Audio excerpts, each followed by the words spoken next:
Chers téléspectateurs de First Media TV, merci de nous rejoindre dans cette émission spéciale dédiée à la journée du 1er mai, une journée instituée par la communauté internationale. Elle est dédiée au monde du travail et pour en parler ce matin, nous avons donc reçu pour vous une dame assez engagée dans ce monde professionnel.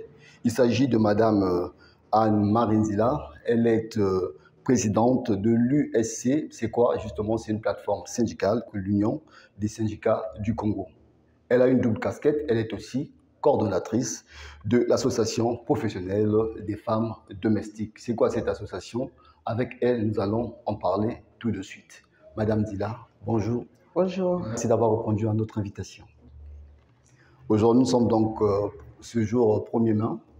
Quel est votre sentiment lorsque cette date arrive? Cette date, c'est une date qui a été retenue dans le monde entier pour que chaque travailleur représenté par les syndicats puisse mettre en exergue leurs revendications sur les conditions de vie, sur les conditions de travail et pour lutter contre les injustices qu'ils vivent au jour le jour. Donc, pour nous, c'est une grande journée où nous devons faire voir au gouvernement tout ce qu'il y a comme manquement dans le monde du travail. Tout ce qu'il y a comme manquement dans le monde du travail, vous allez comprendre par là, c'est donc des insuffisances. On va parler de salaire, on va parler des conditions de travail et aussi peut-être de marginalisation parce qu'il y a certains employés qui aussi excellent à marginaliser le travailleur qui pourtant est la source de ses revenus. Voilà donc, madame, on a dit que vous avez une double casquette. Avant qu'on ne parle de la plateforme syndicale qui est l'Union des syndicats du Congo, je voudrais un peu qu'on insiste sur l'association dont vous êtes coordonnatrice. Il s'agit donc de l'association professionnelle des femmes domestiques. Pourquoi la création de cette association? Bon, à la création de l'Union des syndicats du Congo, on s'est dit qu'il y avait des vides qui existaient dans le monde du travail.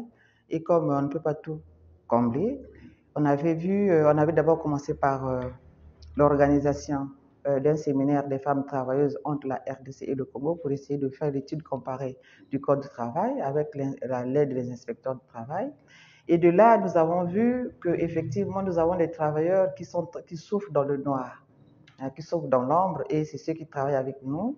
On a initié un projet dans le cadre de la société civile où nous faisons aussi partie. Oui, nous faisons partie de la société civile. Nous sommes dans le réseau de dynamique du Congo qui a remplacé le PCPA. Donc, nous, on a initié un projet qui a eu une oreille attentive au niveau de l'Union européenne et on nous a financé, nous avons mis en exergue le travail domestique. Et ces femmes qui vivent au jour le jour, elles nous aident pourtant dans le travail quotidien, mais elles vivent au jour le jour des violences de toutes sortes. De toutes sortes. Je dis bien de toutes sortes parce qu'il y a de ce qui est au plus loin de leur vie. Hein. Donc, et ils ne sont pas protégés, des salaires minables, maltraités sur le plan sur le lieu du travail. Et on a voulu les mettre en exergue et puis nous avons bénéficié aussi de l'aide de notre partenaire qui est la CGT France. Ils étaient venus ici avec vous également. On vous remercie pour avoir mis en exergue ce travail que nous avons fait, le travail patent sur... vous nous avez accompagnés vraiment dans ce travail-là. Donc voilà, c'est ça. Voilà donc juste pour essayer un peu de situer le contexte, il s'agit justement de ces femmes qui font à la fois la maman, qui sont des ménagères, qui sont vendeuses dans les coins de rue, mais travaillant pour une tierce personne. Et comme c'est caché, c'est pas institué, voilà donc cette association est là pour essayer de répondre à leurs droits. Parce qu'il y a ces personnes malveillantes qui utilisent, sinon exploitent ces femmes-là, et souvent, elles ne sont pas payées pour ce qu'elles font. Voilà, donc c'est vraiment par sursaut d'orgueil et d'élan de solidarité qu'on sait que l'association s'est dite non, on devrait se pencher de ce côté-là. Voilà, donc c'est un fait inédit. Et aujourd'hui, je pense qu'il y a une sensibilisation autour. Et si vous êtes victime de cela, il faut bien que vous vous rapprochiez de l'association professionnelle de femmes domestiques pour essayer de porter plainte, sinon de poser vos préoccupations. Et je pense qu'avec eux, vous trouverez donc la solution. On va donc évoluer, Madame la Présidente, Madame Dila. Nous allons parler de l'USC. L'USC à ce jour, vous existez depuis 2016. Vous êtes bien sur le terrain. On voudrait savoir quel est le bilan sur le terrain, les actions que vous avez déjà menées. Si victoire il y a, quelles sont ces victoires? Bon, à la création de l'Union des syndicats du Congo, on avait vu que depuis pratiquement 90, le défilé ne se passait plus à Brazzaville. Et nous sommes dit, il faut bien qu'on fasse revivre la ville capitale, parce que dans d'autres départements, effectivement, les défilés se faisaient. On s'est dit, on ne peut pas laisser la ville capitale, le 1er mai, une ville morte. Avec tout ce qu'il y a comme obstacle, il y a eu comme obstacle pour que ce défilé-là se tienne. Nous avons brisé justement le silence sur le défilé du 1er mai. On avait une vision de faire de telle sorte que tous les travailleurs participent et que chacun, dans la diversité, hein, parce qu'on peut dire qu'il y a vraiment, on peut aller vers l'unité, dans notre diversité, faire de telle sorte que Brazzaville vive et qu'on arrive officiellement à déposer des revendications, chacun dans sa confédération, déposer des revendications au niveau du gouvernement, de décider. Malheureusement, bon, ok, nous avons brisé le silence. Nous avons brisé le silence pour faire qu'il y ait le défilé à Brazzaville. Et nous l'avons fait. Aujourd'hui, c'est d'autres qui sont en train de faire. Mais malheureusement, la vision qu'on avait, ce n'est pas celle qu'ils sont en train de faire aujourd'hui. Bon. Alors, certains se sont déroutés de l'objectif produit. Oui, l'objectif, oui. Bon, ils font le défilé. Ils vont certainement qu'ils ont des revendications qu'ils sont en train de mettre en exergue, comme nous sommes des syndicats.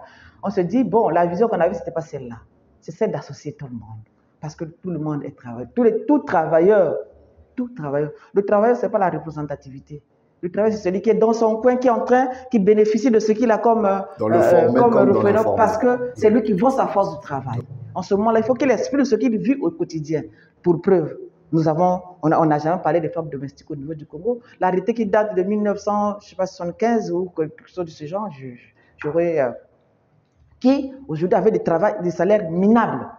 Et c'est l'Union des syndicats du Congo. Au gré de l'employeur. Au gré de l'employeur, bien sûr. Et aujourd'hui, en tenant compte de SMIC, aujourd'hui, il a 50 400, mais il n'est même pas respecté dans cet arrêté qui a été l'arrêté 1883, qui a été signé par le ministre, je ne sais pas, le nom ne me vient pas vite là, mais les salaires ne répondent même pas au SMIC. C'est parmi les éléments que nous avons fait. Aujourd'hui, la situation est reconnue juridiquement, elle a son cadre juridique avec son récépissé. Et nous avons déposé, on a fait le plaidoyer pour déposer au niveau du gouvernement effectivement notre proposition sur sur l'arrêté de la grille salariale au niveau du gouvernement. Certainement qu'ils attendent la convocation de la commission consultative du travail. En dehors de ça, nous sommes en train aussi de nous atteler. Bon, on ne va pas tout dire ici, puisque après, ça va paraître comme on est en train de vendre. Mais nous sommes en train de travailler dans la dynamique au niveau de la plateforme dette et développement pour que l'annulation de la dette, nous avons participé à la campagne au niveau international parce que nous sommes soutenus par la plateforme dette française aussi, pour qu'on arrive à annuler la dette au niveau des pays du tiers. Et depuis 2020, nous avons commencé cette campagne. Là, peut-être qu'on en parlera dans le discours, nous allons faire l'analyse du discours. Mais on est vraiment très actifs sur le terrain pour voir comment les travailleurs sont défendus, que ce soit sur le plan du secteur informel, que ce soit sur le secteur formel. Et je voulais d'abord revenir sur les femmes domestiques. Il y a d'autres, des actions qu'ils ont eu à mener. Nous avons mené, nous avons eu des femmes qui ont perdu la vie sur leur lieu de travail. Et ça s'est passé dans le quartier du Bakongo. Nous avons mené l'action. Donc, nous ne pouvons que nous arrêter à un niveau donné parce qu'il faut qu'il y ait l'assentiment de la famille. Si la famille ne veut pas poursuivre l'action, nous, on ne peut pas pouvoir avancer. Donc, nous avons pu booster cette revendication. Nous avons des travailleurs domestiques qui font des accidents de travail qui ne sont pas déclarés. Et nous avons aujourd'hui la bataille que nous avons, c'est faire de telle sorte que les travailleurs qui viennent vers chez nous, vers notre association, on leur demande aux employeurs qu'est-ce qui les immatricule au niveau de la CNCS. Parce qu'ils font quand même un travail fastidieux dans nos maisons. Hein. C'est plus que le travail que nous faisons avec qu'ils aient au moins la retraite. Malheureusement, c'est une grande bataille. Et nous ne baissons pas les bras, comme nous sommes toujours persévérantes, nous sommes en train d'avancer avec ces femmes domestiques. Mais là, vous nous apprenez qu'il y a eu une femme qui a perdu sa vie dans l'exercice de sa profession. Est-ce qu'on peut revenir sur les circonstances de ce décès? Parce que c'est quand même frappant. Oui, mais si elle a perdu sa vie sur son lieu de travail, en ce moment-là, parce que nous savons ce qui arrive dans ces lieux de travail-là, où c'est l'employeur qui n'a pas pu réunir les conditions, ou ce sont les braqueurs qui rentrent dans la maison, la première victime c'est la femme le personnel domestique, et en ce moment ils viennent vers nous, nous on leur conseille la procédure qu'ils doivent mener, et nous les assistons également, parce que nous ne pouvons pas les laisser comme ça, nous savons comment ça se passe, des fois ils sont ignorants de certaines situations, mais nous prenons le problème avec la famille et nous les accompagnons. Ça, c'est lorsqu'il faut, donc procéder à une procédure pénale. Oui, la procédure pénale, nous pouvons l'engager en tant qu'association. Voilà donc qui est dit. Nous allons poursuivre, madame, sur l'USC. Ce jour, au premier, vous avez rendu une déclaration où vous rendez hommage justement à ces syndicats qui ne sont plus de ce monde et ceux qui continuent le combat. Quel est le mot-clé de cette déclaration? Pourquoi l'avoir fait? Le mot-clé, il n'y a pas seulement un mot-clé dans cette déclaration que nous avons eu à faire. Elle retrace un peu ce que nous vivons au quotidien. Nous avons les travailleurs qui ont perdu leur vie sur le milieu du travail. Malheureusement, cette journée-là se fait le 29, on n'avait pas pu faire la déclaration en tenant compte des occupations qu'on avait. On leur a rendu hommage. Et il y a les travailleurs aussi qui sont persécutés. Bon, mais dans l'Union des syndicats du Congo est persécuté parce que on peut pas. Le syndicat lui-même est persécuté et la présidente également est persécutée. Bon, on peut se le dire, hein, on peut se le dire en tenant compte de certains faits, même si, bon, comprenez.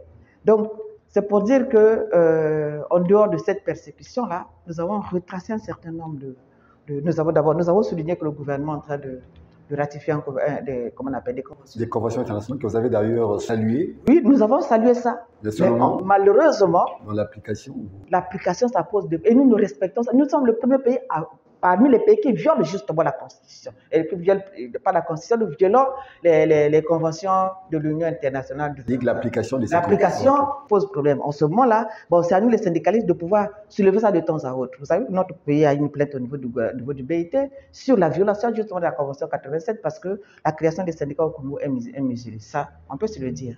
Bon, en dehors de ça, nous avons parlé du cadre de développement parce que pour aller vers la revendication sur l'augmentation du salaire, nous avons retracé un certain nombre des éléments. Nous avons commencé par la campagne que nous avons menée au niveau de la société civile en tant que syndicaliste, justement pour l'annulation de la dette. On tendait vers le mieux-être. Mais il y a eu la pandémie qui est arrivée, il y a eu la Covid-19 qui est arrivée, il y a eu la guerre qui a fait que, bon, les employeurs qui ont été dédommagés par le gouvernement, malheureusement, il n'y a plus de répercussions sur les travailleurs. Ensuite, il y a eu la guerre qui est arrivée en Ukraine. Cette guerre aujourd'hui qui crée une crise alimentaire parce que tout a pratiquement augmenté. Et comme nous n'en produisons pas, nous consommons ce qui vient de l'extérieur. S'il y a eu l'inflation au niveau international, nous ne sommes que les consommateurs. En ce moment-là, on fait comment? Le panier de la ménagère ne répond plus. Je vais prendre un exemple. Quand on arrive, par exemple, le 25, il y a eu virement du salaire. Allez devant les guichets des banques, vous allez voir comment les gens sont en train de se précipiter. Et 5 jours après, faites un tour au niveau de la banque pour mesurer justement le degré de pauvreté que vivent les travailleurs au quotidien. Ceux qui vont pour demander les découverts, aller vers le 5, le 6, vous voyez comment les gens sont là comme étouffés. Ils s'étouffent même là pour demander le découvert. Et leur cadre monétique, d'autres sont même chez les bailleurs. Il s'agit que c'est une vie qui devient vraiment, ce qui veut dire que le salaire ne répond plus. On vit le jour le jour. Le gouvernement a pris des mesures, mais l'évaluation de ces mesures-là ne se sentent pas. Ils ont tenu une campagne à leur manière, le gouvernement bien sûr, mais est-ce que ça a répondu? Est-ce que sur le terrain, c'est ce que nous vivons? Moi, je suis une femme, je vais au marché tout le temps, mais je prends seulement le foufou. Nous, le président ici, ça n'a pas été en Ukraine. Mais le fait que le carburant a pris un petit coup, il y a eu les répercussions. Il y a eu une augmentation. Je peux vous dire, aujourd'hui, le sac de foufou, c'est devenu un problème. Donc, c'est pour dire que cette campagne que nous avons menée pour l'annulation de la dette, pour arriver à un niveau donné, c'est pour aboutir justement à relever le pouvoir d'achat des travailleurs. Mais malheureusement, le Congo est en train de repartir. Mais est-ce que la crise ne serait pas la raison, puisqu'il y a une crise mais ça va être encore une autre raison, parce que nous gérons mal les finances publiques. Ah bon? Mais bien sûr, moi je le dis parce que le rapport du FMI d'avril 2023, là, cite le Congo parmi les pays à risque. Hein? Le risque est élevé sur le surendettement. Mais nous allons continuer comme ça jusqu'à quand? Mais qu'ils essaient parmi les éléments qui sont en train de faire que l'accord que nous avons signé, la facilité que nous avons eue en janvier 2022, puisse avoir des répercussions. Nous leur demandons de payer d'abord ce qu'il y a comme dette pour relancer l'économie. Mais entre-temps, il faut qu'ils regardent aussi le panier de la ménagère. Parce que la vie, il semble être comme un chemin de la croix, comme disent les chrétiens. Et pourtant, il n'y a pas très longtemps, il y a quelques semaines, nous avons assisté les solutions apportées par le gouvernement avec la hausse du carburant. Mais apparemment, d'autres secteurs n'ont pas suivi. Par rapport à la crise, je pense qu'il y a des ajustements qu'il faut apporter. Est-ce que quand nous parlons hausse du carburant, vous pensez qu'il n'y a que les taximens qui sont là? Il n'y a que les transporteurs qui l'ont donné. C'est un fourre-tout. Et ceux qui ont mené cette campagne-là, ils ont tenu des assemblées générales à quel niveau? Chacun fait ce qu'il veut. La course du taxi passe de 1000 francs à 1500 maintenant. La tendance, c'est celle qui doit passer. Je ne sais pas si vous prenez le taxi. Hein? La tendance, ça passe maintenant à 1500. Hein? Est-ce que nous évaluons les mesures que nous prenons? Ça peut être des bonnes mesures. Est-ce que nous les évaluons? Est-ce que vous avez le ressenti? Parce que aussi le gouvernement peut faire des études pour voir le ressenti des mesures qu'ils ont eu à prendre. Qu'est-ce que pense la population? Est-ce qu'ils ressentent ces mesures que le gouvernement qu'ils ont prises en faveur des populations? Ça aussi, c'est notre paire de manches. Moi, j'ai vu aller la ceinture mercurielle qui a été affichée dans le marché. Oui, mais après, est-ce qu'elle est respectée? Est-ce qu'elle est respectée? Je me pose la question et je me dis qu'elle n'est pas respectée. Si déjà ce que nous produisons ici, hein, a augmenté, combien de fois encore ce qui revient de l'extérieur? Voilà, donc c'est Madame Anne-Marie Nzila. Elle n'a pas sa langue en poche. Nous allons marquer une pause, juste le temps de suivre un extrait de cette déclaration qui a été lue ce jour, 1er mai 2023.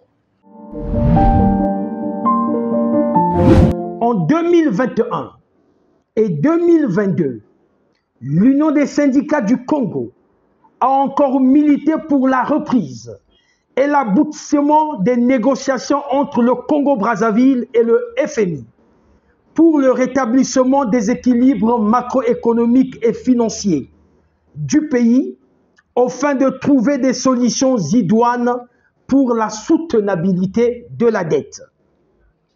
C'est ici l'occasion de rappeler que la solidarité prime au-dessus de tout.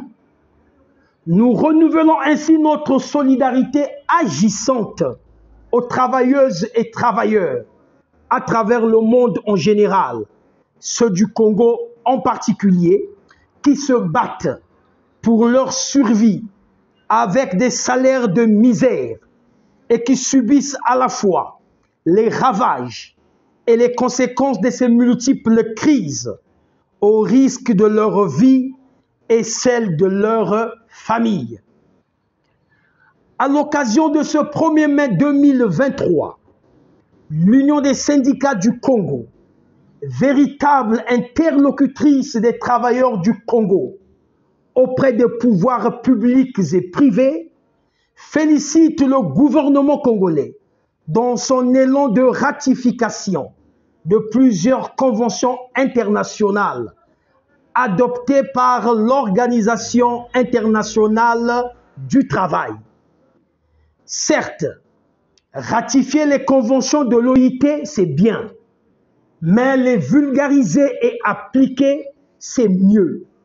C'est là que l'Union des syndicats du Congo interpelle les syndicats du Congo-Brazzaville à intérioriser ces ratifications et à veiller au respect et à l'application sans faille des dites conventions.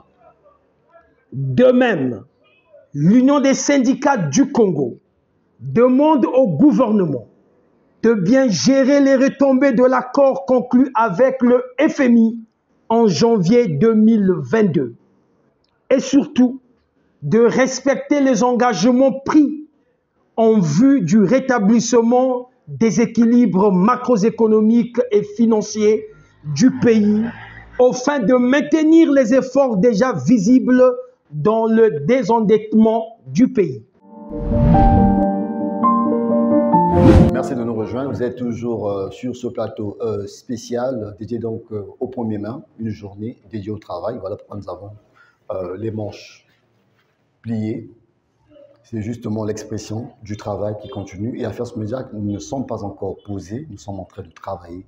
Et aussi de mettre en lumière certaines causes qui sont d'utilité publique. Pour cela, donc, nous avons reçu sur ce plateau, je le rappelle, Madame Anne-Marie Nzila. Elle est présidente de l'USC, c'est l'Union des syndicats du Congo. Elle est aussi coordonnatrice de l'association professionnelle Les Femmes Domestiques. Madame Anne Nzila, vous évoluez aussi grâce à l'apport que vous apporte vos partenaires extérieurs. De qui s'agit-il et comment ça se passe à ce moment? Oui, nous avons, au niveau international, nous sommes siégés par la CGT, qui est une confédération historique que nous connaissons tous, qui a lutté pour les indépendances. Et je vais vous faire découvrir quelque chose que nous avons découvert justement dans les recherches que nous avons eu à faire pour savoir à quel moment la CGT a intervenu dans notre pays au Congo. Et nous avons vu qu'effectivement, avant les indépendances, la CGT a travaillé avec M. Gilbert Pomou, qui était le président, je ne sais pas si c'est président ou secrétaire général, mais l'Union des syndicats du Congo a été un syndicat créé par M. Pongo Gilbert. Nous avons découvert ça dans les recherches, dans la documentation que nous avons eu à faire. Donc, une coïncidence vraiment qui, aujourd'hui, bon, nous garantit dans ce que nous avons eu à faire. Avant l'accession aux indépendances. Oui. Et pendant, je crois que c'est vers les années 50. Ce syndicat avait déjà été créé par M. Gilbert Pongo. Gilbert Pongo. Et voici qu'en 2016. Et ils ont travaillé avec la CGT parce que dans le cadre du syndicat des postes pour arriver vers les indépendants. Et voilà qu'aujourd'hui, en 2016, nous créons l'Union des syndicats du Congo dans l'ignorance totale pour savoir, on ne savait même pas que c'était M. Gilbert Pongo. Et en voulant, c'est-à-dire approfondir les relations avec la CGT, on découvre effectivement dans nos recherches que l'existence de l'Union des syndicats du Congo avant les indépendances et qui a été dirigée par M. Gilbert Pongo. Voilà donc, ce n'est pas un fait hasard, ça veut dire que vous êtes sur la bonne voie et que les MAN vous accompagnent. Les MAN sont en train de nous accompagner, vraiment. Les MAN sont en train de nous accompagner et c'est pour ça, des fois, on se dit, mais pourquoi on est arrivé à cela? Mais la solution, il n'y a que... bon, c'est les travailleurs qui doivent donner la solution, ce n'est pas nous. Voilà. Ce sont eux les bénéficiaires, les travailleurs. Voilà, donc, ils sont là pour vous et ils vont continuer à vous soutenir également, à défendre vos droits. Madame Zila, tantôt, nous parlons donc de ce que le gouvernement est en train de prendre des décisions, mais il semblerait qu'il n'y aurait pas trop un suivi, sinon c'est cela, il n'y a pas de suivi, on va le dire comme ça. Mais alors, quelles sont en réalité les relations que l'USC entretient avec le gouvernement, les décideurs? Bon, d'abord, je veux commencer par vous remercier. Parce que vous, en tant que média, on a vu comment vous avez évolué et vous nous avez suivis depuis notre création. Je vous en félicite pour le travail que vous êtes en train de faire. Je vois l'évolution que vous êtes en train de... fruit de notre travail. Ça, c'est vraiment le fruit du travail et ça, je vous en félicite. Bon, le gouvernement congolais, avec l'Union des syndicats du Congo, nous déplorons ces relations qui semblent être un peu mitigées. C'est vrai qu'au niveau du ministère du Travail, nous y allons. Et quand nous faisons des déclarations, nous menons des activités, on va les rencontrer. Mais bon, le gouvernement privilégie de travailler avec les syndicats représentatifs. Mais tout le monde n'a pas toujours... Il faut pas négliger celui qui est le plus petit qui est devant toi.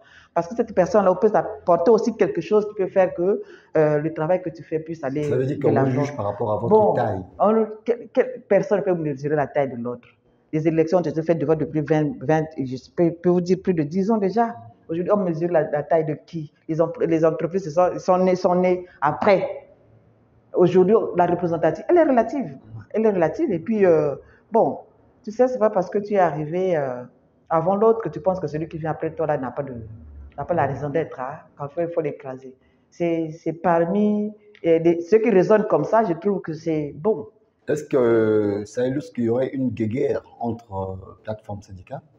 Je ne peux pas dire une guéguerre, mais guéguerre comme telle, visible, ouvertement, elle n'existe pas. Mais de toutes les façons, nous sommes des confédérations, comme on se connaît. Hein? Et puis, des attitudes, nous les avons. Hein?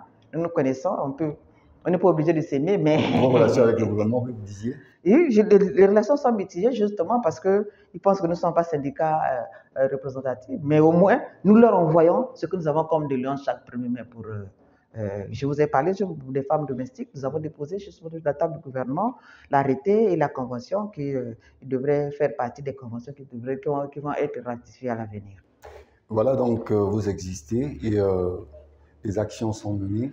À ce jour, s'il y a un appel qu'il faut lancer à ceux qui hésitent encore d'intégrer votre plateforme, ou s'il y a des secteurs qui restent encore réticents, vous avez peut-être un message spécial à leur adresser en ce jour, parce que vous parlez justement d'engagement et d'aller jusqu'au bout de vos ambitions. S'il y a un message à dire aujourd'hui, c'est que le travail congolais, aujourd'hui, est gagné par la peur. Hein? Et chacun, bon, veut se dire, non, moi, je me contente de ce que j'ai. Si les anciens n'avaient pas lutté aujourd'hui, nous ne devrons pas être ce que nous sommes aujourd'hui. Et ce sont les mêmes qui disent que le syndicat n'existe plus. Le syndicat, c'est nous. Il n'y a pas quelqu'un d'autre qui viendra faire le syndicat à notre place. Donc, on demande aux travailleurs de ne pas avoir peur. On leur dit toujours de ne pas avoir peur. Il faut oser, il faut y aller, il faut persévérer. Mais si nous, on avait baissé les bras, aujourd'hui, on ne devrait plus parler de l'Union des syndicats du Congo. Je vous dis, ça fait plus de 7 ans que nous sommes là. Hein, vous voyez dans quelles conditions, je dis, mais nous, on lutte pour être là. Et tant qu'on vit... Avec vos partenaires. Avec nos partenaires qui sont là, qui nous soutiennent justement au niveau de l'international. Donc, on demande aux travailleurs de ne pas baisser les bras. On demande au gouvernement de ne pas se contenter toujours des syndicats représentatifs parce que faut considérer même le plus petit qui est devant chez toi parce qu'il est toujours nécessaire. Même le pousseur là, on a toujours besoin de lui pour aller nous jeter la poubelle qu'il y a devant notre maison. Donc, ce qui veut dire que chacun de nous est important, chacun peut apporter la pierre à l'édifice pour que notre pays aille de l'avant. Le reste là, c'est des gesticulations que nous faisons au milieu qui ne servent à rien, qui font que le pays recule de plus en plus. Voilà, donc c'est ce qui fait que le pays recule de plus en plus, nos égaux, au lieu d'aller dans la même direction pour atteindre justement ces objectifs qui tendent justement à apporter des solutions aux problèmes publics, notamment dans le monde du travail. Merci de nous avoir suivis. Vous étiez bien sûr sur Face aux Activités. Vos commentaires, nous les lisons et nous disons merci pour tout ce que nous suivons sur nos pages Facebook, Twitter et tout ce qui s'ensuit. Eh bien, c'est la fin de cette émission dédiée aux premiers mains, journée de travail. Et nous avons reçu, pour votre plaisir, Madame Anne Nzila. Elle est la présidente de l'Union des syndicats du Congo et coordonnatrice de l'association professionnelle des femmes domestiques. On vous dit à très prochainement.